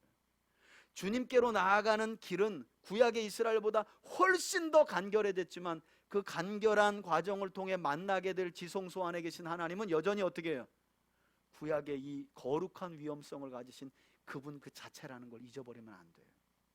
자, 19장입니다. 여호와께서 모세와 아론에게 말씀하여 이르시되 여호와께서 명령하시는 법의 율례를 이제 이루노니 이스라엘 자손에게 일러서 온전하여 흠이 없고 아직 멍에 매지 아니한 붉은 암송아지를 내게로 끌어오게 하고 너는 그것을 제사장 엘르아살에게 줄 것이요 그는 그것을 진영 밖으로 끌어내어서 자기 목전에서 잡게 할 것이며 제사장 엘르아살은 손가락에 그 피를 찍고 그 피를 회막 앞을 향하여 7번 뿌리고 그 암소를 자기 목전에서 불사르게 하되 그 가죽과 고기와 피와 똥을 불사르게 하고 동시에 제사장은 백향목과 우슬초와 홍색실을 가져다가 암송아지를 사르는 불 가운데 던질 것이며 제사장은 자기의 옷을 빨고 물로 몸을 씻은 후에 진영에 들어갈 것이라 그는 저녁까지 부정하리라. 송아지를 불사른 자도 자기의 옷을 물로 빨고 물로 그 몸을 씻을 것이라 그도 저녁까지 부정하리라. 이에 정결한 자가 암송아지의 죄를 거두어 진영 밖 정한 곳에 둘지니 이것은 이스라엘 자손 회중을 위하여 간직하였다가 부정을 씻는 물을 위해 간직할지니 그것은 속죄제니라. 암송아지의 죄를 거둔 자도 자기의 옷을 빨 것이며 저녁까지 부정하리라. 이는 이스라엘 자손과 그 중에 거류하는 외인에게 영원한 율례니라. 사람의 시체를 만진 자는 이래 동안 부정하리니 그는 셋째 날과 일곱째 날에 잿물로 자신을 정결하게 할 것이라. 그리하면 정하려니와 시체 만진 셋째 날과 자의 일곱째 날에 규례죠. 자신을 정결하게 하지 아니하면 그냥 부정하니 누구든지 죽은 사람의 시체를 만지고 자신을 정결하게 하지 아니하는 자는 여호와의 성막을 더럽힙니다. 그가 이스라엘에서 끊어질 것은 정결하게 하는 물을 그에게 뿌리지 아니하므로 깨끗하게 되지 못하고 그 부정함이 그대로 있음이니라. 장막에서 사람이 죽을 때의 법은 이러하니 누구든지 그 장막에 들어가는 자와 그 장막에 있는 자가 이래 동안 부정할 것이며. 옛날 이스라엘 백성들은 요 당시에 장막, 천막 안에 살았으니까 가족이나 누구 가까운 사람이 죽었을 때 뚜껑을 열어놓고 덮지 아니한 그릇은 모두 부정하니라. 누구든지 들에서 칼에 죽은 자나 시체나 사람의 뼈나 무덤을 만졌으면 이래 동안 부정하리니 그 부정한 자를 위하여 죄를 깨끗하게 하려고 불사른 재를 가져다가 흐르는 물과 함께 그릇에 담고 정결한 자가 오슬초를 가져다가 그 물을 찍어 장막과 그 모든 기구와 거기 있는 사람들에게 뿌리고 또 뼈나 죽임을 당한 자나 시체나 무덤을 만진 자에게 뿌리되 그 정결한 자가 셋째 날과 일곱째 날에 그 부정한 자에게 뿌려서 일곱째 날에 그를 정결하게 할 것이며 그는 자기 옷을 빨고 물로 몸을 씻을 것이라. 저녁이면 정결하리라. 사람이 부정하고도 자신을 정결하게 하지 아니하면 여호와의 성소를 더럽힘이니 그러므로 회중 가운데서 끊어질 것이니라. 그는 정결하게 하는 물로 뿌림을 받지 아니하였은즉 부정하니라. 이는 그들의 영구한 율례니라. 정결하게 하는 물을 뿌린 자는 자기의 옷을 빨 것이며 정결하게 하는 물을 만지는 자는 저녁까지 부정할 것이며 부정한 자가 만진 것은 무엇이든지 부정할 것이며 그것을 만지는 자도 저녁까지 부정하리라. 아멘. 결국 여러분 이 정결하게 하는 물은 결국 뭘로 성취될까요? 예수 그리스도의 십자가 보혈을 이제 궁극적으로는 상징하겠죠. 여기 보면 정결하게 하는 물은 간이 속죄제, 아주 간편하긴 하지만 그걸로 정결하게 하지 않으면 백성 가운데 끊어진다는 거. 왜냐하면 하나님이 거룩한 분이기 때문에. 자, 20장으로 넘어갑니다. 20장은 거룩함을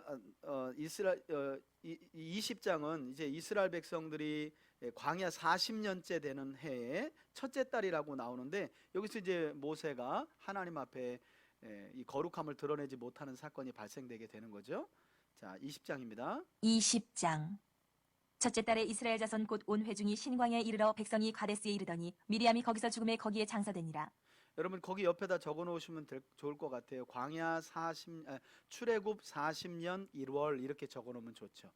출애굽한 지 40년 1월. 그러니까 보시면 13장과 14장의 가데스 바네아에서 원망 사건 이후에 15장에서 제사장의 직무와 뭐 이런 잠시만요. 여호와께 드리는 제물, 그다음에 16장에 고라 자손의 반역. 여러분 15, 16, 17, 18, 19 5장 정도의 광야 40년 이야기를 그냥 압축해서 그냥 훅 지나가 버리는 거예요. 왜냐하면 성경은 원망불평했던 이스라엘 백성들이 광야에서 무슨 일을 했는지 궁금해하지 않아요.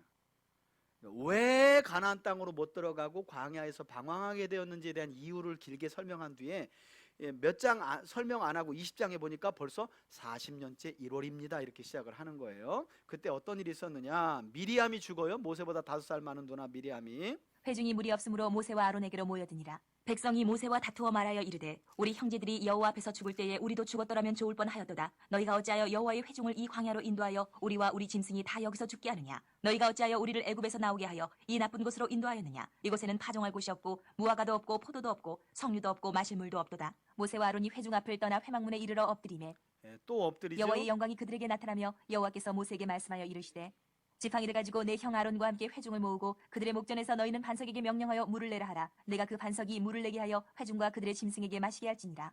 모세가 그 명령대로 여호와 앞에서 지팡이를 잡으니라.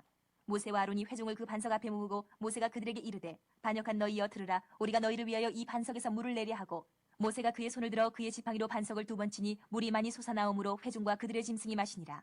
여호와께서 모세와 아론에게 이르시되 너희가 나를 믿지 아니하고 이스라엘 자손의 목전에서 내 거룩함을 나타내지 아니한 거로 너희는 이 회중을 내가 그들에게 준 땅으로 인도하여 드리지 못하리라 하시니라.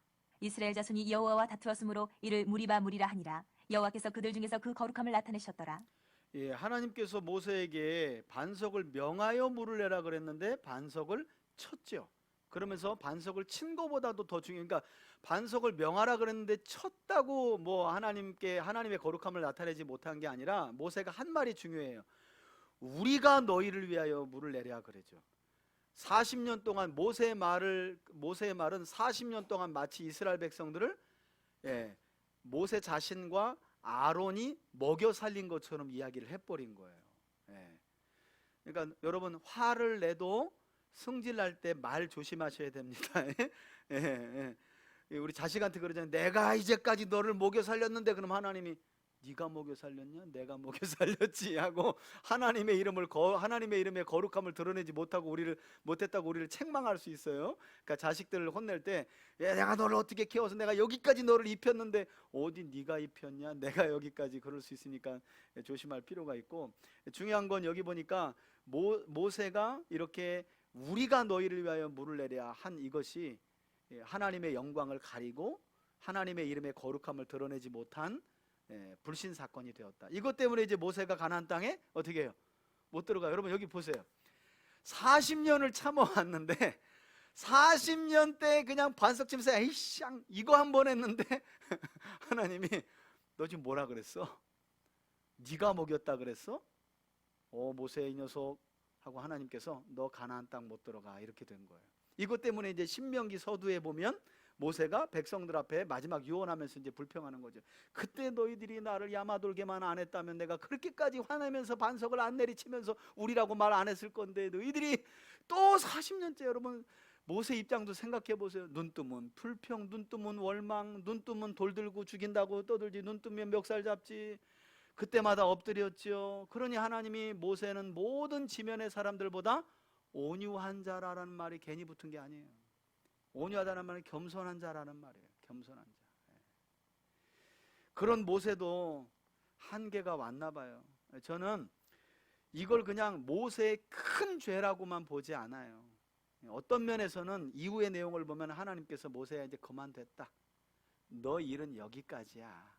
라고 하나님께서 그렇게 모세에게 맡겨주신 일을 이제 그만 스탑하신 것 같아요. 여하튼 안타깝게도 잘 마치고 은퇴했으면 좋은데 반석을 후려치면서 우리가 언제까지 이러면서 이제 모세 은퇴 주기가 좀 앞당겨졌다는 게 좀 안타깝긴 해요. 14절입니다. 모세가 가데스에서 에돔 왕에게 사신을 보내며 이르되 당신의 형제 이스라엘의 말에 우리가 당한 모든 고난을 당신도 아시거니와 우리 조상들이 애굽으로 내려갔으므로 우리가 애굽에 오래 거주하였더니 애굽인이 우리 조상들과 우리를 학대하였으므로 우리가 여호와께 부르짖었더니 우리 소리를 들으시고 천사를 보내사 우리를 애굽에서 인도하여 내셨나이다. 이제 우리가 당신의 변방 모퉁이 한 성읍 가데스에 있사오니 청하건대 우리에게 당신의 땅을 지나가게 하소서.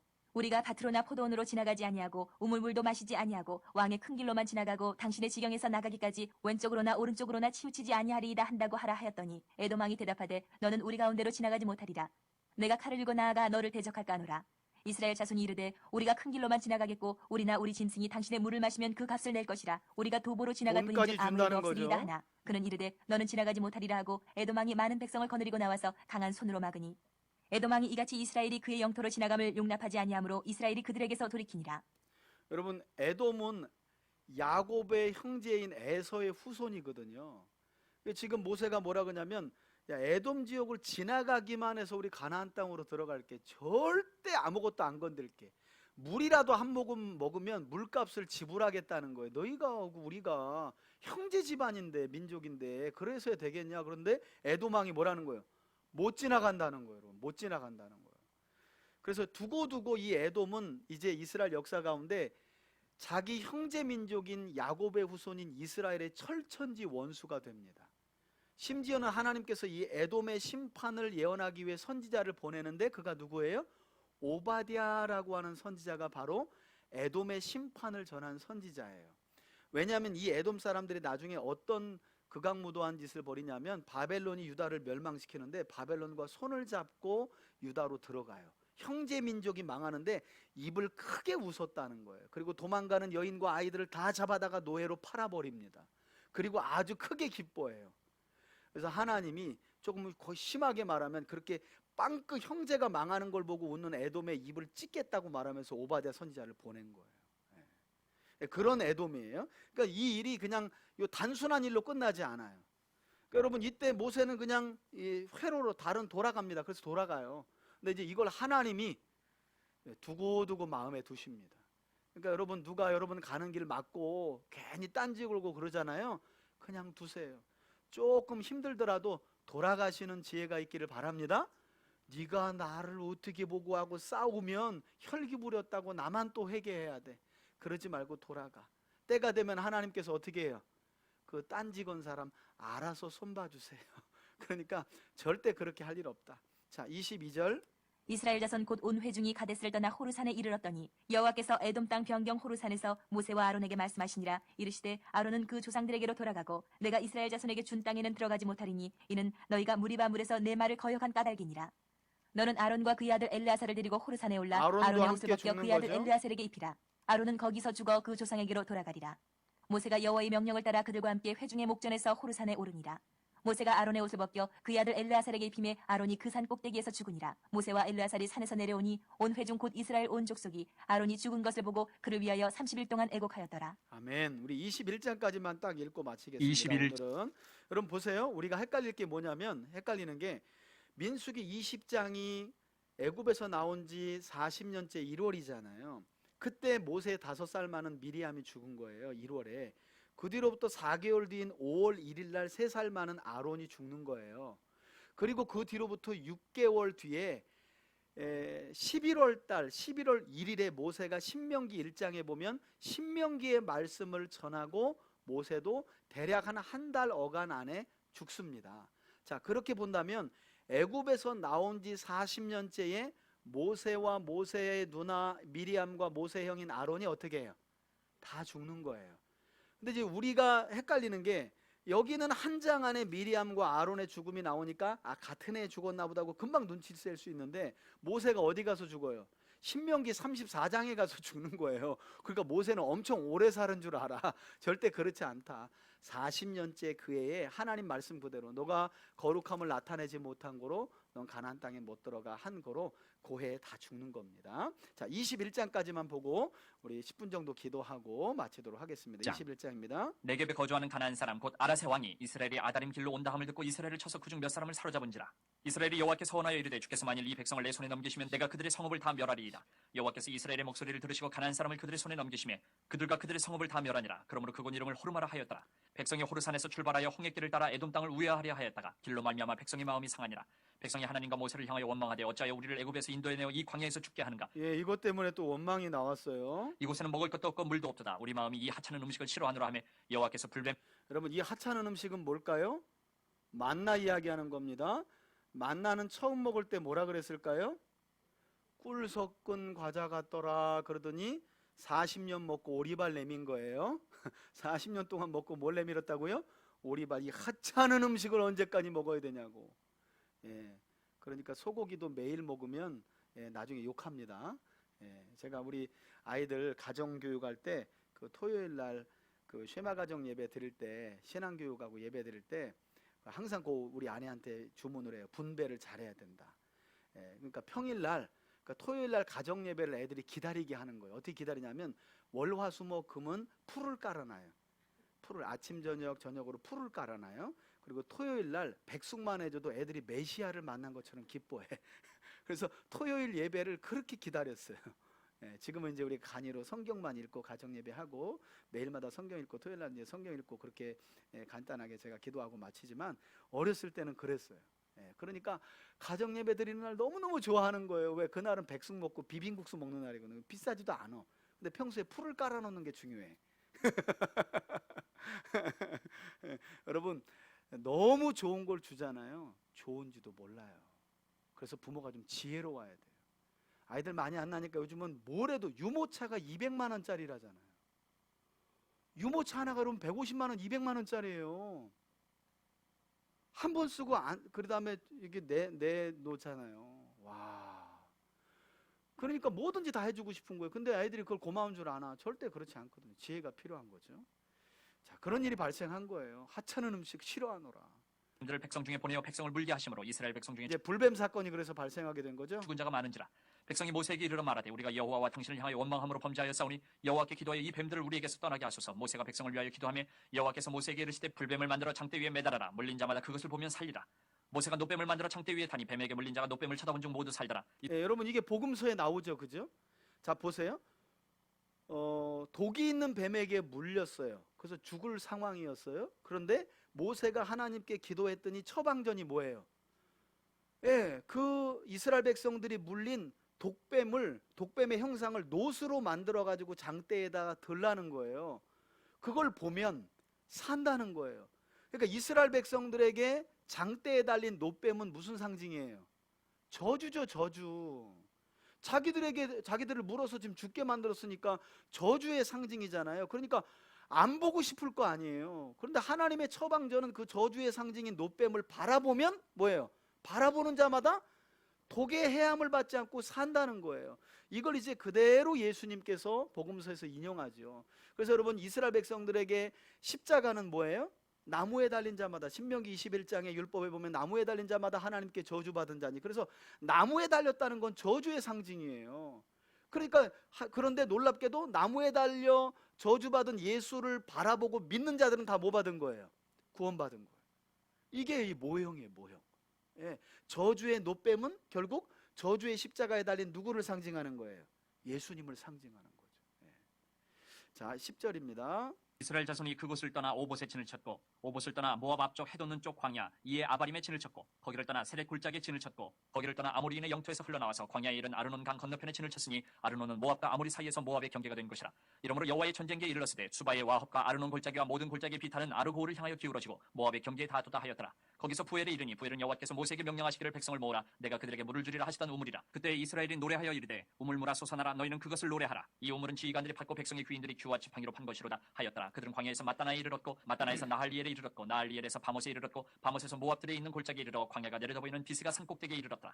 이스라엘이 아모리 왕 시온에게 사신을 보내어 이르되 우리에게 당신의 땅을 지나가게 하소서. 요단 우리가 밭에든지 동쪽에 있는 포도원에든지 아모리 들어가지 왕 아니하며 시온, 우물물도 마시지 아니하고 당신의 지경에서 다 나가기까지 왕의 큰 길로만 지나가리다 하나 시혼이 이스라엘이 자기 영토로 지나감을 용납하지 아니하고 그의 백성을 다 모아 이스라엘을 치러 광야로 나와서 야하스에 이르러 이스라엘을 치므로 이스라엘이 칼날로 그들을 쳐서 무찌르고 그 땅을 아르논에서부터 야복까지 점령하여 암몬 자손에게까지 미치니 암몬 자손의 경계는 견고하더라. 이스라엘이 이같이 그 모든 성읍을 빼앗고 그 아모리인의 모든 성읍 헤스본과 그 모든 촌락에 거주하였으니 헤스본은 아모리인의 왕 시온의 도성이라. 시온이 그 전 모압 왕을 치고 그의 모든 땅을 아르논까지 그의 손에서 빼앗았더라. 그러므로 시인이 읊어 이르되 너희는 헤스본으로 올지어다. 시온의 성을 세워 견고히 할지어다. 헤스본에서 불이 나오며 시온의 성에서 화염이 나와서 모압의 아르를 삼키며 아르논 높은 곳의 주인을 멸하였도다. 모압아 네가 화를 당하였도다. 그 모세의 백성아 네가 멸망하였도다. 그가 그의 아들들을 도망하게 하였고 그의 딸들을 아모리인의 왕 시온의 포로가 되게 하였도다. 우리가 그들을 쏘아서 헤스본을 디본까지 멸하였고 메도바에 가까운 노바까지 황폐하게 하였도다 하였더라. 이스라엘이 아모리인의 땅에 거주하였더니 모세가 또 사람을 보내어 야세를 정탐하게 하고 그 촌락들을 빼앗고 그곳에 있던 아모리인을 몰아내었더라. 그들이 돌이켜 바산길로 올라가며 바산 왕 옥이 그의 백성을 다 거느리고 나와서 그들을 맞아 에드레이에서 싸우려 하느니라.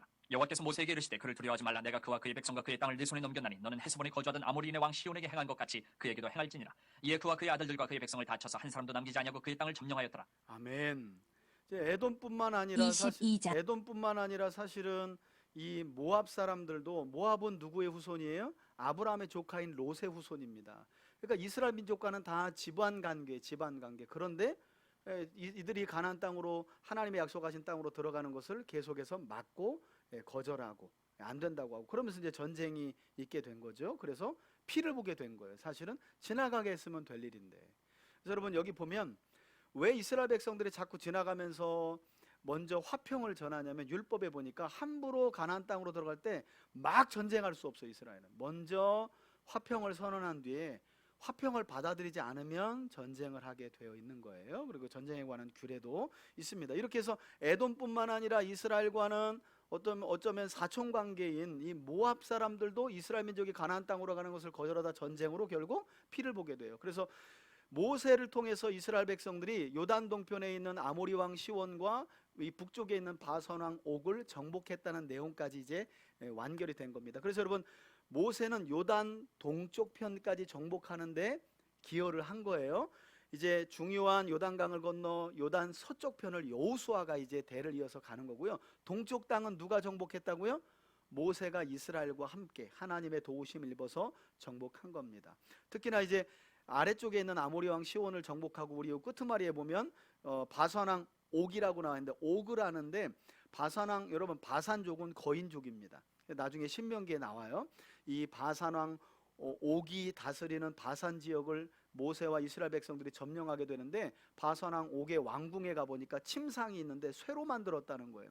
그 당시는 쇠 문화가 있지를 않아요. 쇠를 가졌다는 건 나라가 엄청나게 힘이 세다는 거예요. 왜냐하면 바산족이 거인족이거든요.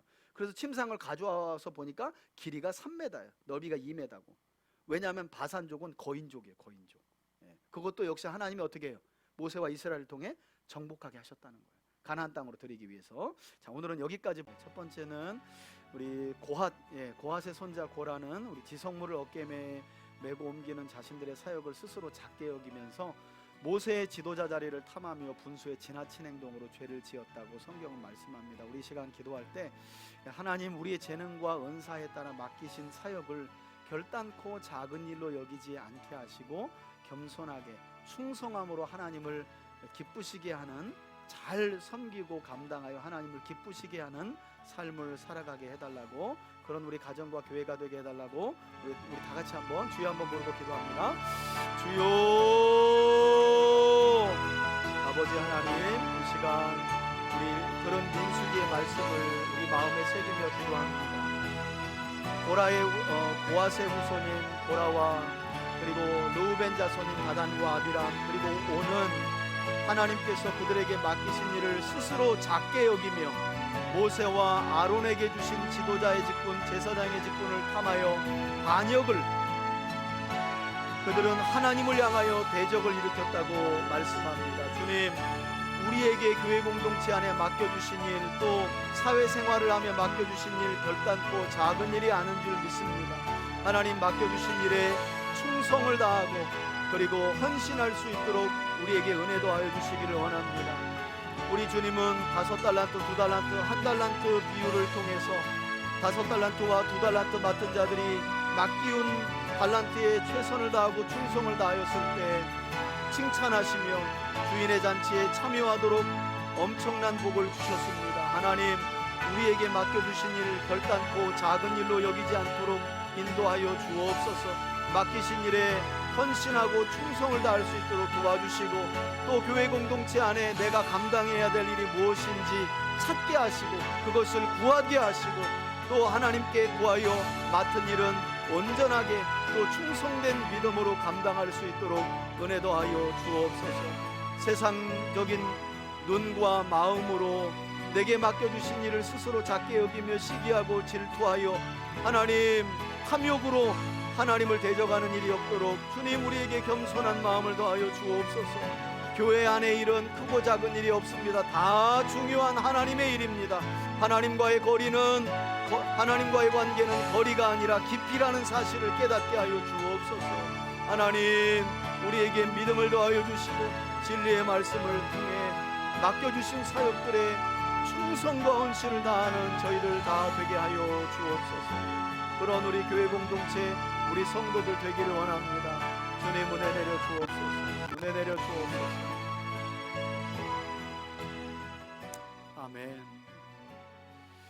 두 번째 우리 기도 제목입니다. 두 번째는 하나님은 아론의 권위에 대해 반역한 자들에게 표징을 주시기 위해서 아론의 지팡이에 싹과 꽃 그리고 아몬드 열매를 맺는 생명의 기적을 나타내셨습니다. 우리 시간 기도할 때 하나님은 영원한 대제사장으로 오신 예수님의 권위를 드러내시기 위해서 예수님을 구주로 믿는 우리 모든 성도들에게 영생을 선물로 주신 줄 믿습니다. 그러니까 죽은 막대기에서 싹과 새싹과 그리고 이파리와 꽃이 난 것처럼 사실은 예수밖에 죄 가운데 죽은 막대기와 같은 우리에게 하나님은 예수 그리스도를 대제사장으로 보내주셨다는 사실을 깨닫게 하기 위해서 영생을 선물로 주셨다는 거예요. 우리 이 시간 기도할 때 하나님, 죄로 인해 죽은 막대기 같은 우리를 살리신 주님을 찬양합니다. 또 우리 인생을 주의 은혜로 열매 맺게 하심을 감사합니다 하는 우리 감사기도 주 앞에 우리 주여 한번 부르고 드립니다. 주여 아버지 하나님, 아론의 권위에 반역했던 사람들에게 하나님은 대제사장 아론의 권위를 세워주시기 위해 그의 죽은 나무, 죽은 지팡이에서 싹이 돋고 이파리가 나며 꽃이 돋는 생명의 역사 일으켜 주셨습니다. 그와 같이 예수 그리스도를 이 땅에 영원한 참 대제사장으로 보내주시고 그분의 권위를 온 땅에 드러내시기 위해 그분을 믿는, 예수 그리스도를 믿는 모든 사람들, 죄로 인해 영원한 사망 가운데 있는 자들에게 영생의 꽃을 피워주신 줄 믿습니다. 하나님, 죄로 인해 죽은 막대기와 같은 우리 인생에게 대제사장이신 예수님을 보내주시고 예수님을 믿음으로 죽은 막대기와 같은 우리 삶에도 영생의 꽃을 피워주신 주님을 찬양합니다. 우리 가정에도 이 영생의 꽃이 활짝 피게 하시고 우리 3대 교회에 오는 심령들마다 죽은 막대기 같은 자들 영생의 꽃을 피울 수 있도록 은혜 더하여 주옵소서. 죄 가운데 고통당하고 방황하는 자들 우리 3대 교회로 와서 예수 그리스도와 그분의 말씀을 통해 영생하도록 솟아나는 구원의 은혜를 누릴 수 있도록 주님 은혜 더하여 주시옵소서. 우리 성도들의 가정에 이 영생하는 꽃이 복음의 은혜로 활짝 피게 하시고 우리 3대 교회 안에 영생하는 꽃이 활짝 피게 하시고 지금도 죄 가운데 죽어가는 막대기와 같은 인생들 전도하고 하나님께로 인도하여서 그리스도의 복음을 통해 구원의 꽃을 맺어가도록 하나님 쓰임받는 저희들 되게 하여 주옵소서. 그런 우리 가정과 우리 자녀들 되기를 원합니다. 그런 우리 3대 교회로 세워져 가게 하여 주옵소서. 주님 그렇게 우리를 사용하여 주시길 원합니다. 은혜 더하여 주옵소서. 주님 그렇게 우리가 쓰임받길 원합니다. 도와주시옵소서. 하나님 그렇게 쓰임받길 원합니다. 아멘. 세 번째 기도 제목입니다. 붉은 송아지 재로 만든 부정을 씻는 물은 이스라엘 백성들이 하나님을 섬기는 일에 있어서 번거롭지 않도록 제정하신 간이 속죄제와 같다고 말씀을 드렸습니다. 하지만 그렇다고 해서 하나님의 거룩성이 덜하여진 것은 결코 아니었습니다. 이 시간 기도할 때 하나님, 우리는 예수 그리스도의 보혈을 의지함으로 언제든 거룩하신 하나님께로 나아가 교제할 수 있는 그야말로 정말 특별한 은혜와 구원을 받은 사람들입니다. 그러나 그 은혜를 가볍게 여기거나 망각하지 않도록 주님 십자가의 사랑을 가볍게 여기거나 망각하지 않는 저희들 되게 해달라고, 우리에게 부어져야 할 저주가 예수님의 한 몸에 부어져 우리가 영원한 생명을 받았다는 사실을 기억하며 하나님 나라와 그 뜻을 위해 살아가는 우리가 되게 해달라고 기도하시고, 이어서 개인적인 기도, 중보기도 아우러서 함께 하나님께 드립니다. 우리 주여 한번 부르고 마지막 기도 드립니다. 주여 아버지 하나님, 붉은 암송아지 재로 정결하게 씻는 물을 만드신 이유는 이스라엘 백성들이 하나님을 섬기는 일에 있어서 그들의 속죄를 간소화하기 위해서 하나님이 제정하신 법이었습니다.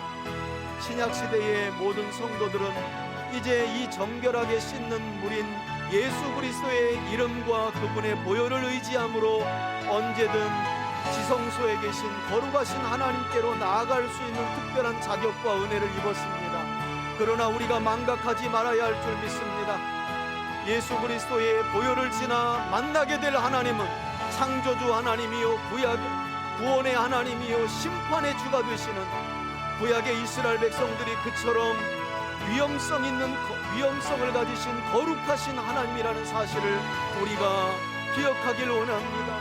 주님, 예수 그리스도의 십자가 보혈은 우리가 거룩하신 하나님께로 언제든 나아갈 수 있는 놀라운 속죄의 이제 은혜이지만, 그 속죄의 은혜를 지나 우리가 만나게 될 하나님은 여전히 거룩하신 하나님이라는 사실 우리가 망각하지 않도록 도와주시고, 거룩하신 그 하나님의 뜻을 따라 믿음 안에 살아갈 수 있도록 도와주옵소서. 하나님을 인식하게 하시고 하나님의 말씀을 쫓아 살아가는 우리 모두가 되게 하여 주옵소서. 하나님 은혜도 하여 주옵소서. 하나님 도와주옵소서. 지금도 질병의 고통으로 어려움 중에 있는 환우들을 지켜주시고, 특별히 이진욱 선교사님, 사모님 이제 시력을 잃어 한국에 급하게 와서 하나님 진찰받고 진료받습니다.